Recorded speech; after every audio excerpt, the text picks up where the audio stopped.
2020년 10월 29일에 선고된 특가법 위반죄에 대한 대법원 판례를 살펴보도록 하겠습니다. 이 사건에서 주된 쟁점은 공범과 신분입니다. 형법 33조 공범과 신분의 문제입니다. 자, 크게 두 가지 쟁점이 있긴 한데 첫 번째 쟁점은 간단하게 보시죠.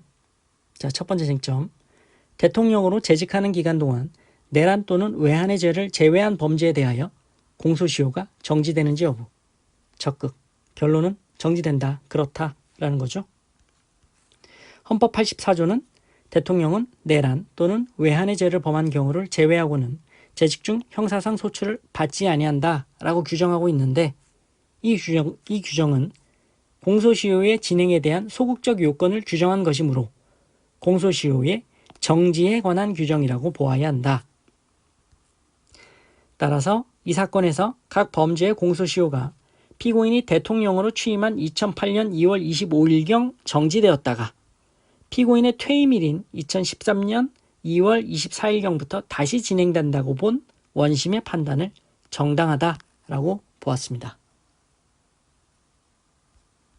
자, 첫 번째 쟁점은 간단하게 보시고 두 번째 쟁점이 주된 쟁점인 공범과 신분의 문제입니다. 보시죠. 두 번째 쟁점. 횡령으로 인한 특가법 위반죄, 국고 등 손실죄가 회계관계 직원이라는 지위에 따라 형법상 횡령죄 또는 업무상 횡령죄에 대한 가중처벌을 규정한 것으로서 신분관계로 인한 형의 경중이 있는 것인지 여부. 결론만 먼저 보시면 그렇다. 보시죠. 횡령으로 인한 특가법 위반죄, 국고 등 손실죄는 회계관계 직원이라는 지위에 따라 형법상 횡령죄 또는 업무상 횡령죄에 대한 가중처벌을 규정한 것으로서 신분관계로 인한 형의 경중이 있는 것이다. 즉, 이 회계관계 직원이라는 것이 부진정 신분이라는 얘기죠. 그래서 이 사건은 이제 부진정 신분범, 이중적 신분범인 경우에 피고인, 회계관계 직원이 아닙니다. 즉 비신분자죠. 피고인이 국가정보원장 등 회계관계 직원입니다. 신분자죠. 서로 공모한 겁니다. 부진정 신분범, 이중적 신분범에서 비신분자가 신분자에게 공모했다. 비신분자가 신분자에게 가공했다라는 거죠. 그렇게 공모해서 국가정보원장 특별사업비에 대한 국고손실 범행을 저질렀다. 그러면 그에게 비신분자에겐 특가법 위반죄, 국고 등 손실죄가 성립하고 피고인, 그 비신분자는 처벌은 형법 355조 제1항의 횡령죄에 정한형으로 처벌한다라고 본 사안입니다. 기존의 판례의 태도를 확인시켜주고 있죠.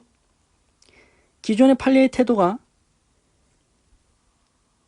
부진정 신분범, 이중적 신분범에서 비신분자가 신분자에게 가공한 경우, 비신분자가 신분자에게 가공한 경우란 비신분자와 신분자가 공모했거나 비신분자가 신분자를 교사 또는 방조한 경우인데 그와 같은 경우에는 통설과 판례가 견해가 나뉩니다.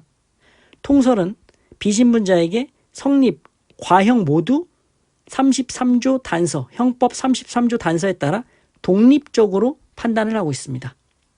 하지만 판례는 성립과 과형을 나누어서 보고 있죠.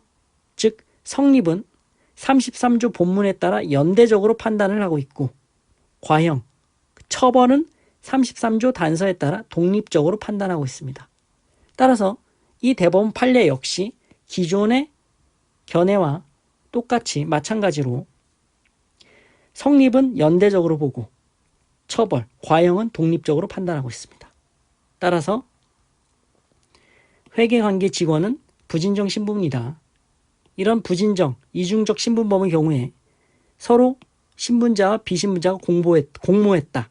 즉 비신분자가 신분자에게 가공한 경우에는 성립과 과형을 나누어서 보는데 즉 성립은 연대적으로 특가법 위반죄, 국고 등 손실죄가 일단 성립한다 하더라도 처벌은 독립적으로 33조 단서에 따라 형법 355조 제1항의 횡령죄의 정한형으로 처벌된다라고 본 것입니다.